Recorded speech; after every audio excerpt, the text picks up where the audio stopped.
Hello guys, we are back with our next lecture. In this lecture, let us go through single source shortest path. So the single source shortest path main algorithm is nothing but Dijkastra algorithm. So that we will be discussing in this lecture, guys. So initially, as usual, I will be just explaining you what is the problem and what we are getting as the output at the end. Okay. So basically, in the last lecture we did spanning trees and all those things, right? So similarly this is also for graphs, guys. So for a particular graph, to find the shortest path between any two vertices or from one vertex to all its other vertices is nothing but the shortest path problem. So basically from vertex 1 to 2 I want the shortest path, so I'll be saying the cost is 10. So with the 10 cost you can travel from 1 to 2 in this way. So you will be finding the minimum cost between any two edges. So that is nothing but shortest path problems. So single source means from a particular source you will be calculating for all the vertices. So if I assume that the source is S, I will be assuming A, B, C, D as all the other paths or other vertices. I will be calculating from this source only for all the particular paths. So that is the reason why this problem is called as single source shortest path. In our next chapter, I think we'll be discussing about all pair shortest path. In that you will be finding between each and every pair. If you ask the question that what is the distance between 1 and 2, it will say. If you ask 1, 2 and 4 also, it will be say. So this we will be discussing in our next lecture, guys. So in this lecture we will be discussing only about single source shortest path. Single source shortest path. Okay, so that is nothing but from a single point you will be finding the distance to all its other vertices. Okay, so in this scenario the most popular algorithm is the Dijkastra algorithm, guys. Okay, I think everyone heard the word Dijkastra. It's really popular in many algorithms, guys. Okay, so let us take a small example and we'll be observing it. So 2, 5, 3, 4. Guys, whenever you are solving any kind of problem, please make sure that you are writing the values correctly. Because even I sometimes miss the values and I'll be doing the problem in the wrong way. So please make sure that and recheck twice or thrice that whether the values are correct or wrong. Okay, 8. Okay, so let me push the book up. So I'll be explaining you with this a small example and then we'll be going through the algorithm and we'll be checking one more example, guys, so that it will be 100% clear for you to solve any problem which is given in your examination. Okay, so initially you will be given a graph, guys. Okay, so now you will be assuming one of its vertex to be the source vertex. From that vertex you need to calculate for all other vertices the path or the cost. Okay, so the first thing that you will be starting is with 1 only, right? So for solving this problem there is a small table. We will be filling a small table and at the end you will be finding all its vertices from that point to that point, costs, all costs in single step. Okay, so initially these assume these are visited vertex, visited. Okay, so here you will be starting with the 1 or you can even skip 1 also, there is no issue because 1 is our starting vertex. 2, 3, 4 and 5. Okay, so we will be starting with the cost. So initially we visited 1, as 1 is our initial vertex, so its cost will always be 0. There is no change in it, guys. Whatever you might be doing for visiting 1, the cost will be 0 only. Okay, so even you skip this column also, it is absolutely fine, guys. It's not mandatory to write. If you write, there is no issue. So now you will be checking from 1 to 2, what is the cost? Is there any path or not? So if there is no path, initially all the values will be initialized to infinity, guys. So all the values of infinity we are updating it now by visiting 1. So 1 to 2 the value is 4. So is infinity greater or 4 is greater? Infinity is greater. So we will be substituting 4 here. Similarly 1 to 3, is there any path 1 to 3? Yes, 2. Which is minimum? 2 is minimum. Again 1 to 4, is there any direct path? Please note that you are checking only for direct paths. Is there any direct path from 1 to 4? No. Hence the previous result infinity is only stored. 1 to 5 there is a direct path, that is nothing but 8. Okay, so it is clear, right? So this is our first step. So now the visited vertex set is having 1, that is completed. So now among these 4 select the minimum cost one. Okay, so which is having minimum cost? So minimum cost is nothing but this one, right? Okay, so now you will be visiting vertex number 3. So from 1 you will go to 3. So 1 to 3. And from 3 you will be moving on to 2. Is there any path from 1 to 3 and 2 to 2? 1 to 3 to 2. So it is in this way there should be a path. So there is no path. So we are having the previous cost, that is 4. So we will be just copying the same cost here. So 1 to 3 is fixed. So you can just circle it. So it will be clear for us. So now to 4. So 1 to 3, 3 to 4. Is there any path? Yes, there is a path. And what is the cost of the total path? 2 plus 1. So I'll be writing it in this way, guys. 2 plus 1. That is nothing but 3. You can just check it out. So to 5. Is there any path? 1 to 3 to 5. There is no particular path from 3 to 5. So that is the reason why we'll be using the same path which we got previously. Okay, so this is our next step. So now again check for the minimum. So now this is the minimum thing. So that is nothing but 3 and it is a vertex 4. So now 1, 3 are visited completely and 4 is also visited now. Okay. So y of 4 now you check. 1 to 3 to 4. Is there any path from 4 to 2? No. So hence we will be using the same previous cost only.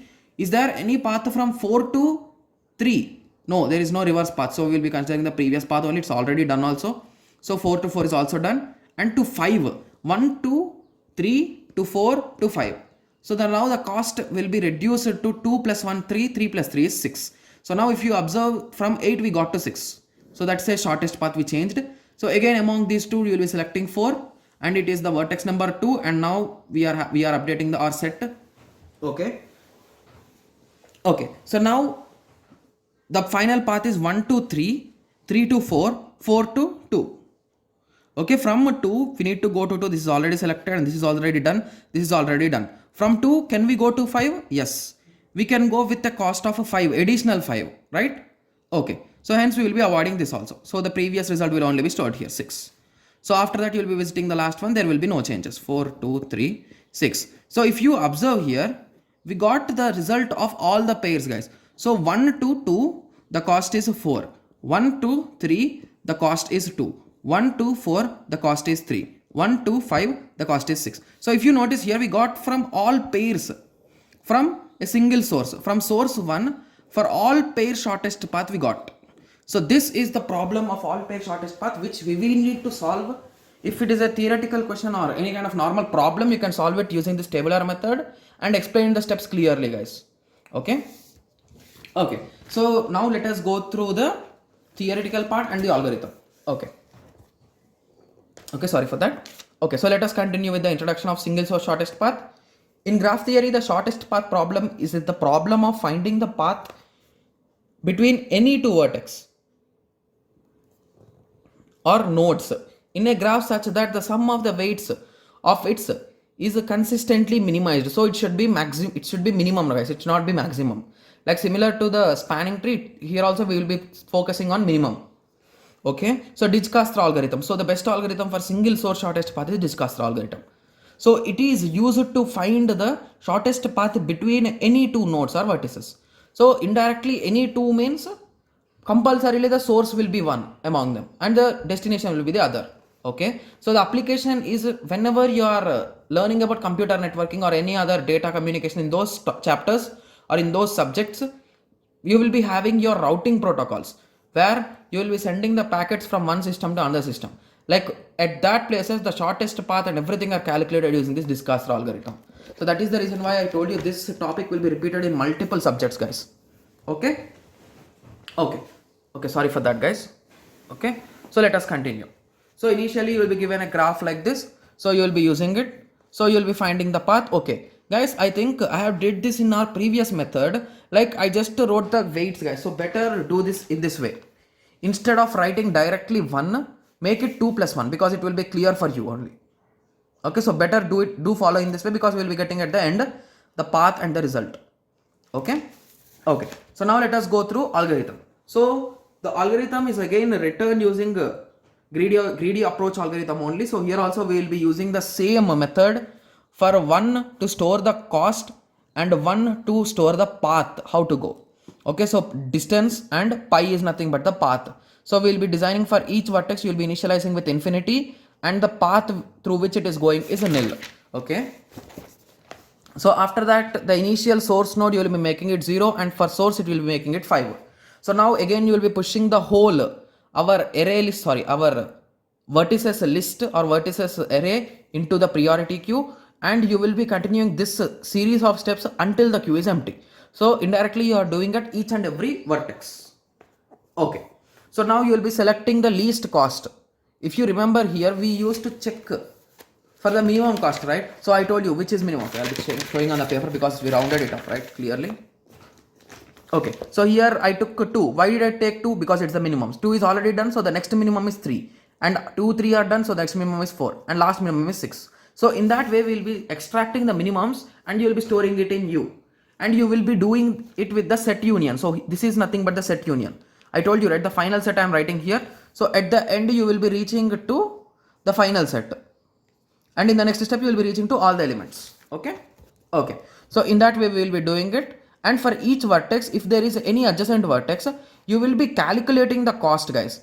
So basically, you know the direct cost and you'll be calculating the newer cost via that particular thing. So if you remember, for 1, 3, sorry, I think so. Okay, just let me show you the example only, it will be clear. So to 1, 4, we went via 3, right? So directly from 1, 4, the cost is infinity.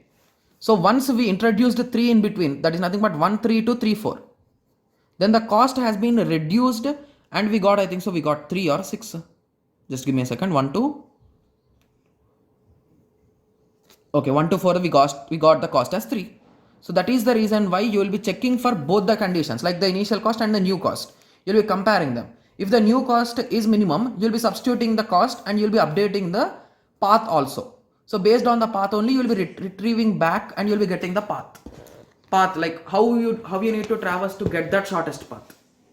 Okay, so once let us take a small example here. I will be taking around 2 to 3 minutes, guys. So let us go through the observation of the problem using the algorithm. Okay, so basically this type of understanding is just for our understanding. It will not be asked directly in the examination. He'll be just asking for the algorithm, or else a given problem he'll be asking us to solve it. Okay, so don't worry about that. So this is just for our understanding. So assume that this is the graph given and he is asking to travel from source to T. That is nothing but our destination. Okay, so initially I told you we will be initializing d of u and pi of u, distance and the path. So initially everything is infinity and here we are having nil. So I indicate nil with the minus, guys. So it is nothing but nothing. Okay. Okay. So initially you will be starting at S. So from S you will be selecting all its paths. So S to A. So S to A I updated it to 4. S to D I updated it to 7. S to B I updated it to 3.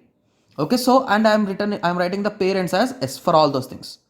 Okay, so now we are done with S. Okay, so among these 3, 4, 3 and 7, which is minimum? 3 is minimum. So now you will be considering the 3. What is 3? That is nothing but B. So now you will be considering the B path. So now we are having from B you can go to D.